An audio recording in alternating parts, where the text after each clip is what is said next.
WIDR Kalamazoo, broadcasting for you. Hello, and thank you for tuning in to WIDR 89.1 for episode 4 of Behind the Scenes. I'm your host, Bella Hamid, and this episode's guest is Jonah Yardley. Hello. That is me. Hi, Jonah. Hello. It's okay. We can get the awkward bits out right now. Oh, you're good. Where can people find you at, bro? So you can find my music at Kryolite Music on SoundCloud, all one word, Kryolite. It's mostly a lot of EDM stuff, but it's all there. That's sweet. So you are a junior in the MAP program? Yeah, that's right. 3 years. 3 whole years in this prison. My goodness. So you just finished finals, right? I did, yeah. Anything super cool? I actually just finished working on my audio for video project, where we're given a scene from a movie and we have to recreate all of the sound effects that happen. Mm-hmm. And we're encouraged to use like sound libraries and stuff. I decided that I would be extra, and I recreated every single sound effect on my own, recording through my microphone and like synthesis stuff. And I also wrote my own music to score the scene of the the movie. So that was a lot, but it's done now. I could forget about it. That sounds like a lot, and that sounds very much like you. From what I've heard of you, that is an exact Jonah thing to do. All right, so is there anything before we start talking about your music that you'd like to like talk about your major or your schoolwork or anything like that? Just like in general? Yeah, just in general, anything you think like people should know. I think there in the MAT program, I feel like there is there's a lot of students. The MAT program is very like filled with variety. Like there's a lot of people who focus on a lot of different things, and I often feel like there's a lot of composers in the MAT program that are kind of like overshadowed because there's so many like engineer focused people in the program, and a lot of the classes like kind of focus towards that. Mm-hmm. And I think it's cool that there's like things like this where those people who are like composing and writing their own music and doing everything themselves can like have a platform to talk about their stuff. And I think this is a really cool thing. Well, thank you. Yeah. So you write your own music then? I do, yeah. Yeah. Oh, what is that kind of like for you? It's it's a lot. I don't know. I'd find it pretty therapeutic. Like I obviously the dream is to be able to like live off of that at some point. How easy that is like, not very easy. But I don't know. It's something that I've done since middle school. I started like using the FL Studio demo on my school laptop and just like making stuff in the middle of class. Mm-hmm. And it's gotten me here. And there's the way it's progressed is really crazy. Like listening back to some of the things I made back then, I'm just like, oh my gosh. What is going on? I do not want anybody to ever hear this. If this is anywhere, take it down. No, yeah. That's super good. I feel like that's like a journey we all have to go through. It's just like the absolute cringiest worst. Like, who let me make this? Yeah, no, and I mean like it's to be expected if you're gonna start making music. Like nobody's perfect like the first time they make anything. Mm-hmm. Like you just have to get through that embarrassing, awkward phase of just like making garbage, and eventually, once you siphon through all the garbage, you'll get there somewhere. It takes time. So you like composing, but you're in the MAP program and not the comp program, right? Yeah. Is there a reason for that, or just? Well, I actually recently had a discussion with some advisors and professors about that. I actually considered switching to the composition program earlier this year, and I talked to, I think it was Dr. Biggs recently, and talked to him about it. I talked to Dr. Coons as well. And I was like, hey, I'm pretty interested in the comp program. Like I took, it was sound art for musicians, one of those courses. And I was like, this is the most fun I've ever had in a course here. And I was like, I really think I should pursue this. And the more I talked about it with my professors, they were like, well, if you're gonna be in the comp program, you got to do this, this, this, this. Like, it's a lot more theory focused and music history focused. Yeah. Just generally more music than MAT, as MAT is a lot more technical. And I found out that you can actually be a part of the comp program by taking private composition lessons and participating in the composition seminars without actually being in the comp program. Which is what I started doing this semester, and I think it is one of the best decisions I've ever made at Western. It's allowed me to like take whatever I'm doing personal projects and be able to focus on that with my schoolwork rather than putting it on the side and having to focus on only school things. And it's been really nice, and the whole comp program is like super welcoming. They're all super cool. Yeah, isn't it like 4 guys in a trench coat? Yeah, pretty much. Yeah. It's like actually just one person. The comp program really is just like the 3 guys that I've met in the comp program. Yeah, that's all it is. That's amazing. It like, what attracted you to like composition and technology and all that stuff? Honestly, just listening to a lot of music. When I grew up, before middle schoolish, it's really embarrassing, but I used to bump Black Eyed Peas like crazy. That was my stuff. And it was Black Eyed Peas, a lot of just like pop stuff on the radio. 2000s was just like the golden era for like pop stuff. Yeah. And a lot of Owl City specifically. Yeah. And I was like, man, this is amazing. You and got, then like Fireflies on repeat. oh, absolutely. There was a radio station where I was from that I would call in. My like 6 or 7-year-old self was calling a radio station like, hey, can you play Fireflies again? Please. It was like, oh, we just played it. I'm like, oh.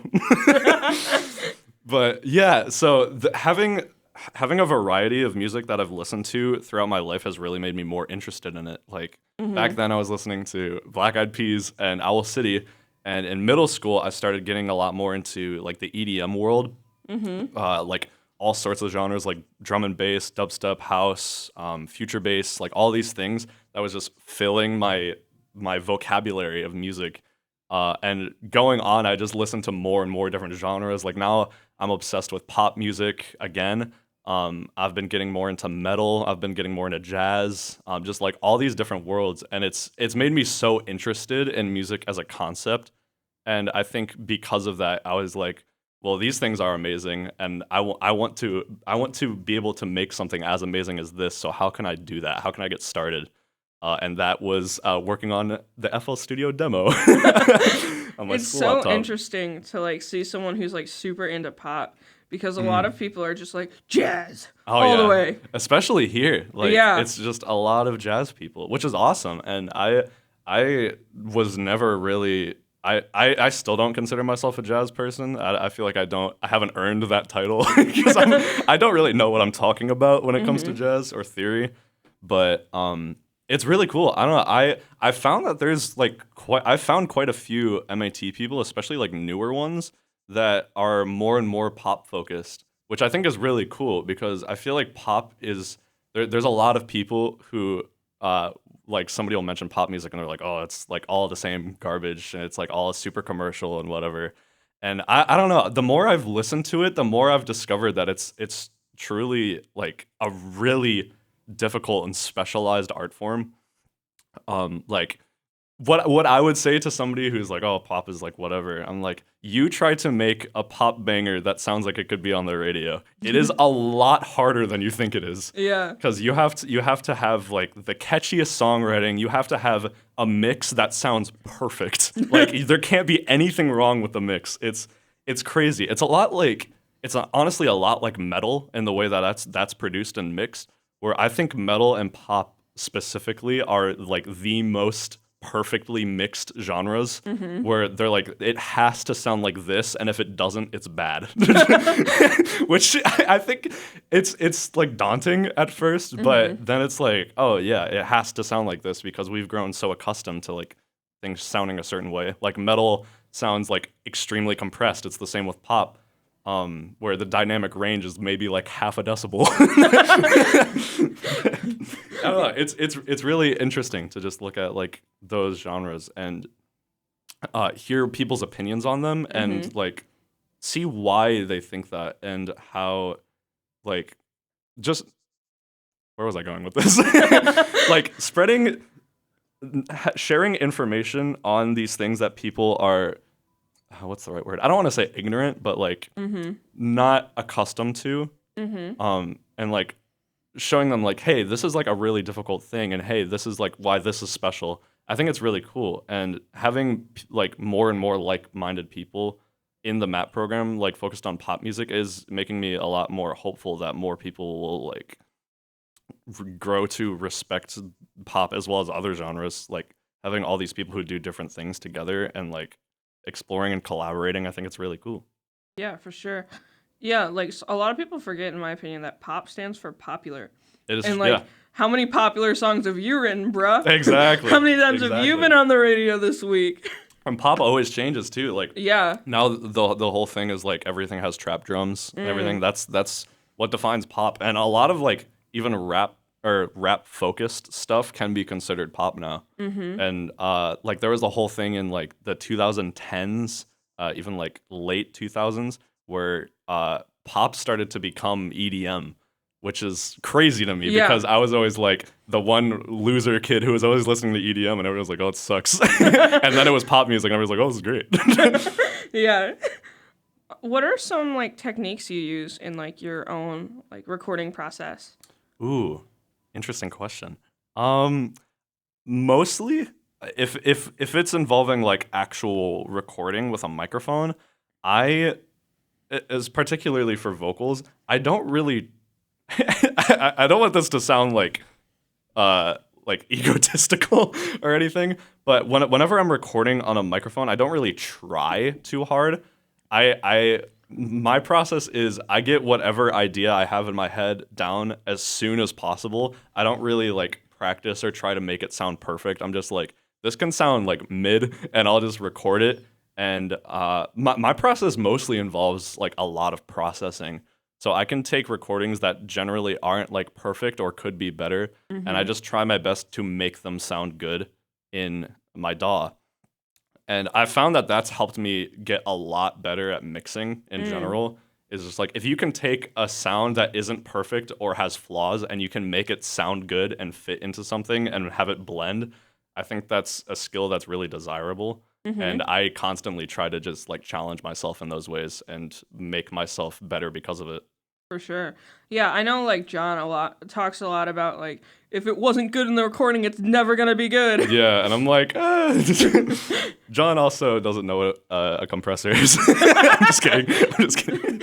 For legal reasons, that was a joke. Indeed. What is your equipment like? Ooh, not much, honestly.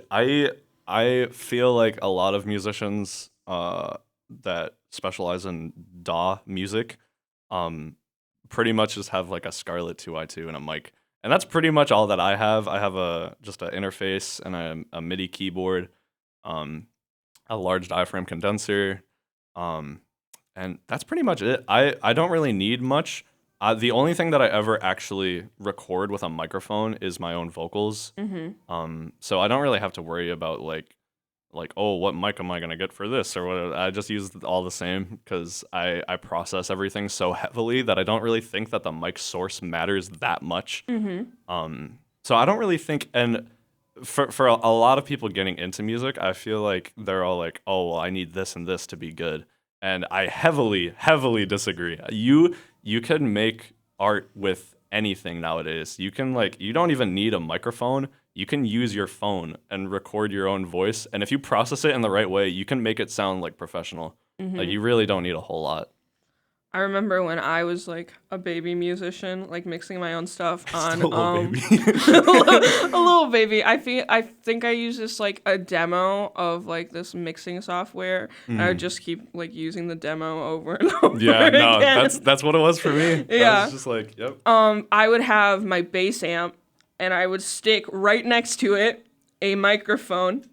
And then I would cover them both in a blanket. Yeah. And I'd be like, perfect, the perfect mixing setup. This is art. This is what I do with my free time. Please hire me. Please, let me in your college. Is there anything you're working to improve on? Ooh. I want to improve on not only my knowledge of jazz and music theory, but also my abilities in producing different genres. Because I've found that I've over time gotten really good at mixing the kind of music that I make, and I'm really happy with that sound. But recently, like my friend Julian Bugby, I've been more and more interested in mixing and producing for him and his music.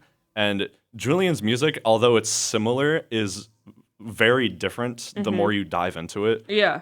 Especially mix wise and like what he's looking for.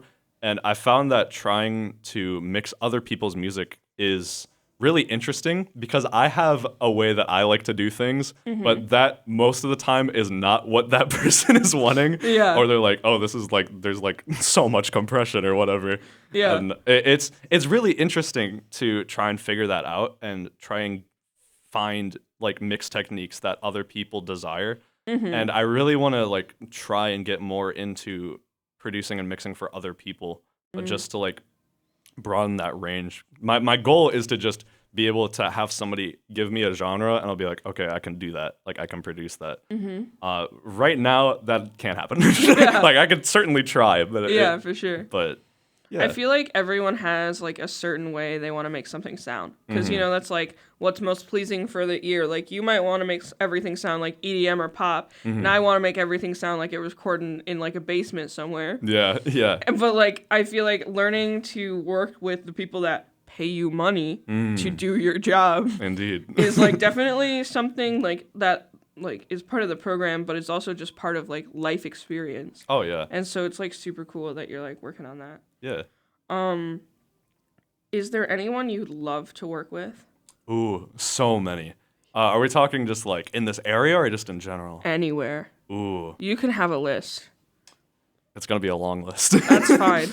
God, there's a lot of artists that I just admire so much and that have inspired my sound. I'm wearing merch for a couple of them right now.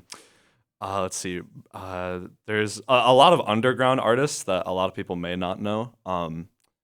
But there's an artist named Breakins who just released an album recently, Hypochondriac, and it's taken pop in such a unique direction. It takes elements from like EDM and like trap production, but also is heavily influenced by experimental sound design music, and blends that into pop. And that is like one of the craziest things that I have ever heard, and it's like inspiring. Like as soon as I heard that album, I was like, this is like the new sound of like pop music. Like this is so what's the word? I want to say influential. Like I can tell that this is the direction that a lot of artists are going to start going into, and it's really cool to see that. So Breakins is definitely up there. There's other artists. I just list them like Jane Remover, Underscores, Porter Robinson. Let's see. A big one that a lot of people know, Anderson .Paak. He is a huge inspiration for me, especially when it comes to like R&B focused pop music. Like even being in the same room with that man, I think I would faint. It's incredible. You'd fangirl a little too much? Absolutely. I could keep going, but those are like the big ones as of right now. Is there anyone that like inspires you, or you're like, if this person didn't exist, Jonah would not be making music right now? Honestly, all of them. I feel like my style as an artist is so heavily influenced by a very large variety of music. I don't think there's one artist that if they disappeared primarily would like heavily affect, but I definitely take influence from a lot of artists. I'd say my number one inspiration right now is probably Breakins, and the album that he just released. As like it's already like, even though it came out like I think like 2 weeks ago or like 3 weeks ago, I can already be like, all right, this is like the direction I want to try, and like this is what I want to start making soon. And And yeah, I think that like as of right now, like very current day, that is what is influencing me a lot right now. Is there like a reason that like you do what you do? You know, like music, you talked about it a little bit, but like is there anyone or anything maybe where you're like, this is why I'm going to be in the MAT program and this is what I'm going to do with my life? Because like that's a really scary decision for a lot of people. Yeah. For some people it's like, oh, I don't have anything else to do, but for a lot of people it's like, do I want to be a starving artist? And you know that's a fair mentality because like it's really really daunting and difficult to actually succeed in this industry. And I'm part of the belief that I believe talent is a big part of growth and like gaining popularity, but I also believe that it's majority luck.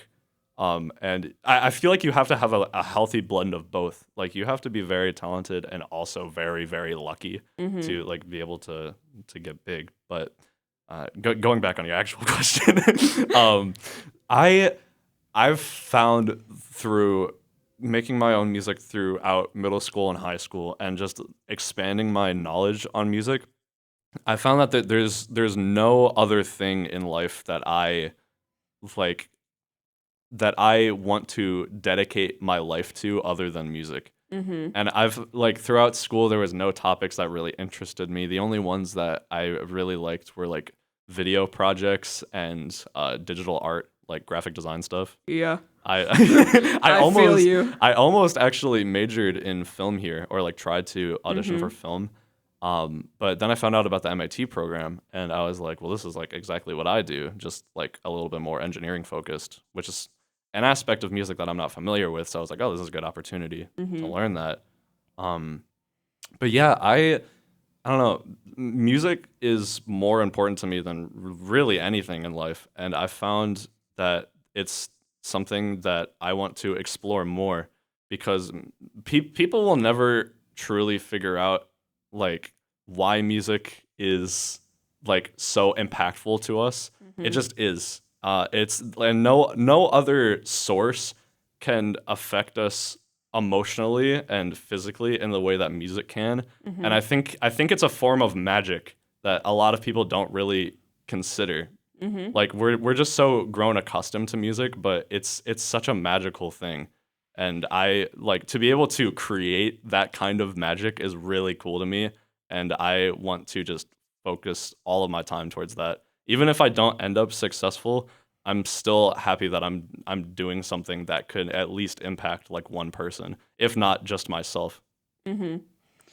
I think it would be a great time to listen to some of your stuff. Oh yeah, for sure. So if you want to pull up something, we can either talk over it or we can just have it so that our voices aren't heard. Okay. So Do you want me to just play it on my phone? Or? Yeah, just play it on your phone, because if you send it to Ryan, he's going to put it in post. Okay. So it sounds nice. Cool. Thanks, Ryan. Thank you. Because, you know, your music should sound nice. Of course, yeah. I'll just like play it off the phone speaker into the mic. Just perfect audio quality. Yes. Okay, so I can play. I have a song that I released earlier this year called Disjoint that I could play. Sweet. This one is more like EDM focused and very sound designy. But yeah, this is kind of the direction I've been taking my electronic music into, and it's something I want to dive deeper into. What's it called? Disjoint. Nice. Yeah. I'll turn it up. I don't have to play the full thing or anything, but unless you want me to. Yeah, go for it. Well, we're going to talk about it, so. Okay, yeah.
That was great. Thank you. Thank you. Yeah, no, I definitely like that.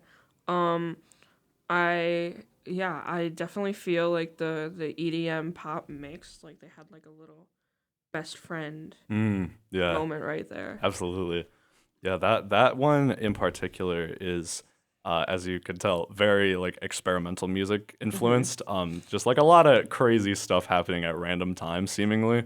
And that's something I definitely want to explore more because I'm very into a lot of experimental music, but obviously it's not like super. I don't know how else to put it other than like commercially acceptable. Like a lot of people aren't into like stuff like that, but I'm very much into that kind of music, and I really want to like try to bring that into more of public eye, in different ways to try and like pull people in and be like, oh, like here's something that sounds familiar but also different, and Yeah. to try to get people like interested in stuff like that. Oh, that was great. Thank you. Yeah. What's your writing process like? It's all over the place. Yeah. I found that I typically start with the biggest part of the song first, because usually the idea that comes into my head first is like a chorus or like a drop. Oh God, my voice. Your voice is about to drop. I'm going through puberty again. Dear God. But yeah, I don't know. I always start with the biggest parts and work my way down, which honestly I don't think is like the healthiest way to go about songwriting. As sometimes I feel like if I write the biggest part first and then I work down, I'm like, oh well, this material is just worse because it's not as like big or bombastic. But I don't know. I feel like I've gotten to a point where since I've done it so much, I'm like, this is just what I do, and like I have to accept that this part's gonna sound like smaller or whatever, and it doesn't necessarily mean that it's worse. And I found that starting with like the big parts first is really interesting with coming up with like transitions and especially intros for songs, because you already have so much material to build up to that you can take what you have and just subtract and add different things, and it adds like really unique ways to get to those destinations. Yeah, I also struggle with like the parts that aren't like the parts I have in my head. Yeah. So like maybe I have the chorus or something like that. Then I'm like, how are we gonna get there though? Yeah. And then everything I try to like write to like get there or whatever just feels like not as cool as the chorus. It's But like there's a mountain over there, but I don't have a car. yeah, exactly. And it's just like, oh, maybe I'm a bad songwriter. Maybe I'm just bad. Maybe I'm just not cut out for this. I actually find myself thinking that a lot in this major. I see like so many other people who are doing like so many different things, and I'm like, I'm not doing anything like that. Maybe I'm not cut out for this. Yeah, no, I get that. It's hard to like get over because everybody makes such different things. But I've personally found that in the midst of all the talent of the MAT program and the comp program, it's made me like it's made my competitive aspect a lot more forward and being like, okay, these people are making really good stuff. What can I make to compete? What can I make that, like, I want to sound that good. What can I do to like try and sound good like Yeah, that? for sure. Especially when you go to like the Matt showcases. Those are amazing. If you don't go to them, you should go to them. Absolutely. Beginning of each semester, we do a Matt showcase. You can Support your peers. support your peers. How do you stay like focused? I don't. No, I mean, it's hard. Because as somebody who is a full-time student and also has a part-time job and is also involved in the comp program and the jazz program, it's really hard to make time to actually work on my own music. And I've found that trying to push myself to work on music usually doesn't work out for me. Where I'm like, I'm not the kind of person who is like, okay, Tuesday is gonna be my music day. Like Tuesday's the day I'm gonna work on this song. Like I can't do that. It's really sporadic for me. I find that sometimes when I have free time, I'm like, well, I could work on this song, or I could take a nap because I deserve it. Yeah, for sure. It's I don't know. It's hard to choose. It just kind of happens sometimes. Yeah. And especially when I'm so busy as I have been this semester, it's really hard to find time. Like I've been working on so much stuff collectively, and the way it's worked out is like, okay, I'll do like a little bit of work on this, a little bit of work on that, and then like 2 weeks will go by, and I'll be like, oh yeah, that song. Let me work on that for like 5 minutes, and then forget about it. So you live in what I've dubbed the music hype house, where I've found that a lot of music students will just find other music students and then rent an apartment. Yeah, it's really, it's as difficult as it can be sometimes living with people, like other people. Like it's not for a musician thing generally, just like living with other people. Like things will go wrong. There'll be arguments or whatever. Like oh, the house is messy or whatever. Like I don't know. I've found that with the people that I live with, we've hardly had issues with each other, and it's a really lucky thing. Like I've been around plenty of apartments of people who are in like similar situations where they like live with a bunch of art friends or a bunch of music friends, and like I don't know, I feel like comparatively we are very put together, and that's not to like diss other musicians or anything. It's just like it's really it's unusual how like cooperative we are with each other, and it's really fun, especially for people like me and Julian who write our own music, living with somebody else who writes music and being able to collaborate with them.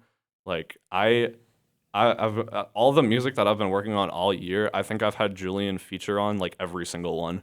Yeah. It's really awesome. And like there's no other situation where I'd be able to like have a guitarist or like another instrumentalist like be able to be recorded by me like every day at any moment.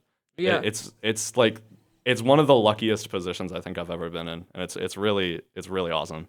Yeah, I've heard some like other like, you know, like famous people, big artists with like big record companies be like, yeah, on this album it was super cool because like we were at this super cool studio where if we just wanted like this instrument, we just get a guy to play it, and there'd just be a guy. And I feel like music, like people who live in their like little music hype house or whatever, it's like that experience. It's like, I want a guitar on this track. Let me go get the guitar guy. Yeah, like the audio for video project I was talking about, there had to be voice lines for that, and I literally just like went up to my roommates and I was like, "You guys want to do voice lines? Like, you want to voice act?" Because some of them have been interested in voice acting, and I was For like, sure. "Well, here's an opportunity," Yeah. and they take it. And same thing with like Julian. I'll be like, "Hey, I want this like guitar riff that sounds like boo boo doo boo boo. Can you play that?" And he's like, "Yeah, I don't care." Yeah, and I feel like that's just like a really cool thing about like being in this town or college or whatever. Yeah. I think it's time for another track. Another tune. Another tune. We can get one going. Get one going. I have a couple. I don't. You can stop me whenever. No, go for it. But I have a few. We're gonna things I play can as choose many from. as you want. Let's see. Would I be able to play my Jacob Collier cover at all, or would that be a problem?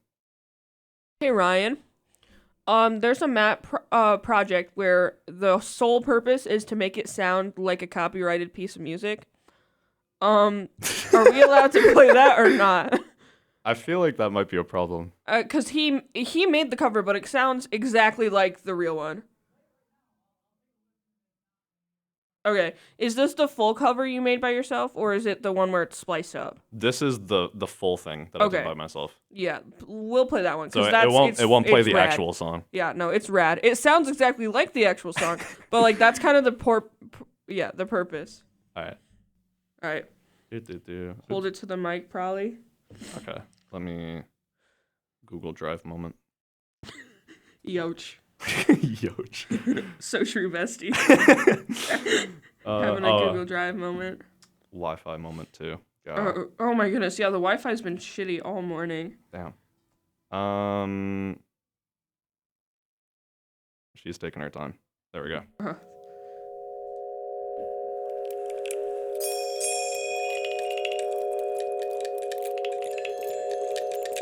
Can you hear it? You hear that, Ryan? Is it crazy in your ears?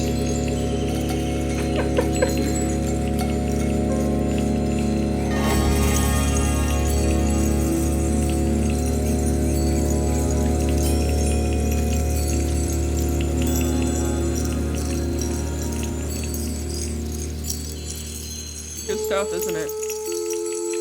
It gets crazy. You did the voice, the singing on this, right? Yeah. Yeah. Everything except the drums was me. Yeah, the drums was Julian, right? Yeah.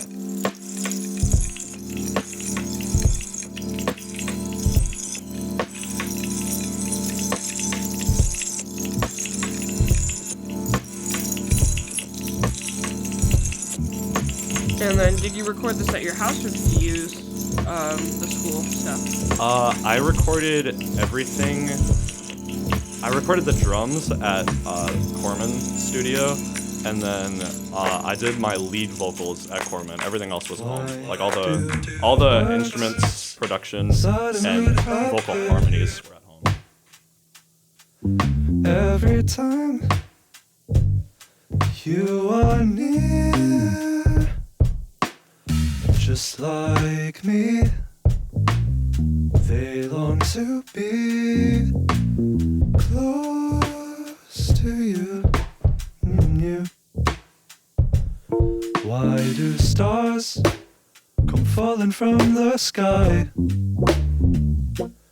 Every time you walk by. I don't know if I told you this, but Julian is convinced you are the guy in the Matt program. The guy. Yeah. He's like, Jonah's the best ever. And I'm like, okay, buddy, calm down. He is my hype man. I love him. I know, he's literally your hype man. I'm gonna have him on here in a little bit. Oh, really? Yeah, not today, but like in a couple of weeks, probably. Okay. Yeah. He was also very upset you didn't tell him about the opportunity, so. Yeah, he found out like not long after I did. Because I told him. Yeah. At work. Yeah. And then I think Eric told the comp program too. Good, I told him to. Yeah. So. In your eyes are blue.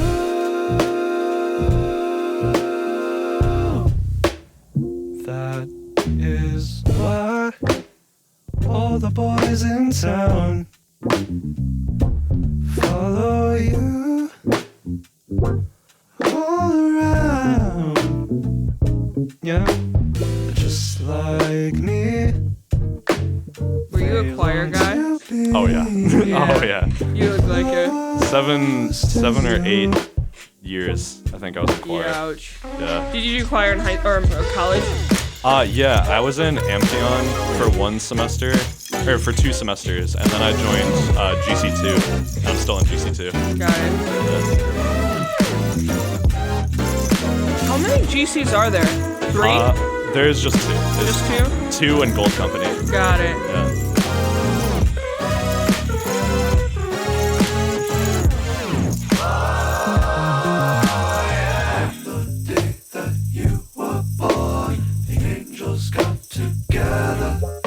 Decided to create a dream come true. So the sprinkle moon dust in your hair, golden starlight in your eyes of blue.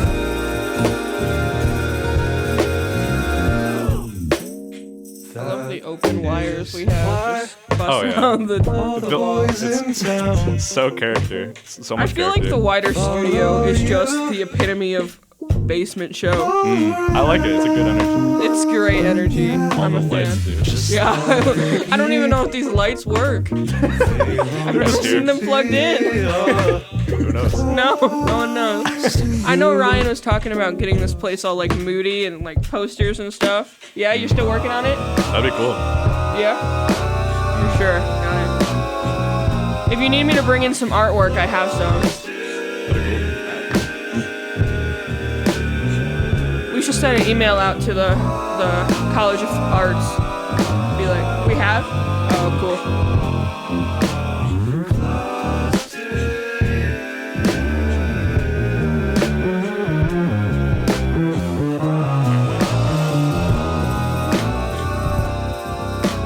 Was that a synthesizer? Yeah. Nice. Did you play it on your little keyboard or did you? Yeah, played that live, and then I had to like adjust like Yeah. tiny moments.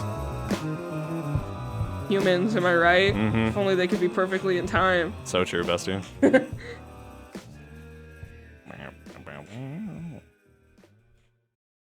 Yeah. This piece is very cool, Thank you. and I super duper hope we can play it on the radio. Hopefully. Anyone? Yeah, we're good. Sweet. Okay. Yeah, I feel like that's definitely like I heard about some of the work that went into that, but like wasn't it like months or something like that? It was, if I'm not mistaken, around 2.5 months of like nonstop just working on that. Yeah. It was rough. Because I kind of just had to take all of the music, the personal projects I was working on, and I was like, all right, go away. My life is dedicated to this project now. Yeah. It was probably the longest and most amount of time I've ever spent on a project. That's wild. Yeah. That's just insane. It was a lot. Yeah, but now it's like done and it's super cool It's and true. you're gonna have it forever. And I will never do anything like that ever again. Yeah, bit off a little more than you could chew. A little bit, yeah. Could have just gone with like a cool cover. Yeah. I covered for my Anything Goes project, an advanced one, I covered another Jacob Collier song, but it was like super simple. It was one of his ones that is just like 3 vocals and an acoustic guitar. So I was like, that's easy. That's nice and fun. Yeah. Still Jacob Collier, but Yeah. you know. Yeah, I don't know if I mentioned, but that was a cover of Close to You by Jacob Collier. Yeah, and it was made for a project, right? Yeah, for the cover project and Advanced Recording 1. And the goal is to take any song of your choosing with live drums and vocals and try to mix it and record it as closely to the original as possible. With like every single sound. And you know, little old me tried to choose the most difficult song I could think of. For advanced recording one. Yeah, I was like, what was I thinking? Yeah. It's cool though. It's Yeah, cool. no, it's really cool. Thank you. So you're still working on things, right? I am indeed. Yeah. Is there anything like new that's coming out? Ooh, not a lot that I can talk about in detail right now, but I have been working on a lot of things that are completely different from the things I've released before. And trying to think. Yeah, I only ended up releasing like 1 song this year, even though my plan was to drop. I think I made a tweet last year on New Year's, and I was like, last year I dropped I think 4 songs, and I was like, all right, I'm gonna make it my goal to release more than 4 songs this year, and I dropped 1. But in the meantime, I've been working on probably the most amount of music I've ever sat on in my life, and it's all, I think, some of the best music I have ever written, and I am very excited to talk more about it in the future. But as of right now, I'm keeping my mouth shut. Yeah, But for sure. there's a lot of things in the works right now. And then you said you have a Twitter. Where else can people find you at? Ooh, so on Twitter, I believe I am at Kryolite Music, which is KRYOLITEMUSIC. I'm also on SoundCloud, like I mentioned earlier. Little SoundCloud rapper. Yes, that is me.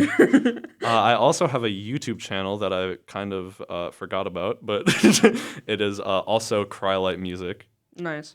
And I believe that's everything. I have a Discord, but you can't have that. Sorry, friends only. Sorry. Is there anything else you want to give us a listen to before we head out? If you want, I could play one unreleased track. This is really special. I'm A debut. super excited. A debut. A debut. It's Okay. it's been played around at a few events, but never been put online, I don't think. Wild. And I have a preview ready, so it's not the full song. That's fine. But I'm hyped for a preview. It's like a minute and 9 seconds. That's totally chill. So what's it called? This track is currently titled Eyes on Me. Nice. Yeah. And it features the homie Julian Bugby on guitar. Great. Yeah.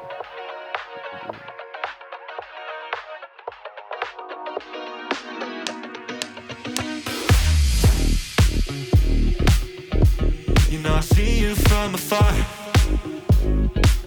Thighs, ruby lips. Who's on vocals? That's me. Nice. Never knew looks could kill. But here we are. The intro sounded like that one Doja Cat song. Oh yeah. No, Yeah. Doja Cat was definitely some inspiration for this. Yeah, she's so great. Only move for so long. Also, I think it's Levitating by Dua Lipa. Yep. Also a huge inspiration. Yeah, I can hear that too. In the bass. Yeah. Yeah. Wasting time playing tricks on me. It's too dangerous and not safe for us. Don't turn about, just keep your eyes on me. Keep your eyes on me. I've been waiting for a girl like you, staying by my side.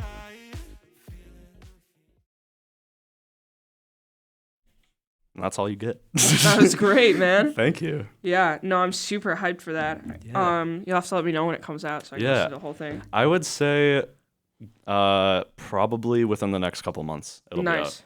Yeah. Nice, for sure. I can't say when exactly, Yeah. but because I don't know yet. But soonish. That's super great. Well, it was great having you on here today. Yeah, thank you for having me. This is awesome. No, yeah, thank you for coming. Yeah. It was super great listening to what you had to say. Yeah. Is there anything else you want to say before we leave? I guess I am for anybody who is familiar with my music, I promise I am working on stuff. And hopefully within the next couple of months, at some point there will be updates and new things coming. So stay tuned for that. Yeah, for sure. Follow my Twitter, please. And there will most likely be the most updates there. So yeah, there's a lot of really cool things coming that I'm very excited for. Things that I think are very, very exciting for the future of my projects. And it's things are cool. I think 2023 for me and a lot of my friends is going to be a very exciting year. I'm super excited for you guys. Yeah. Yeah, no, I can't wait for the new music, man. Yeah. Thank you. Yeah, no problem. So I guess that's it for today. Thank you for coming, and it's nice to have you. Cool. Thank you. Yeah. Doom, doom, doom, doom. All right.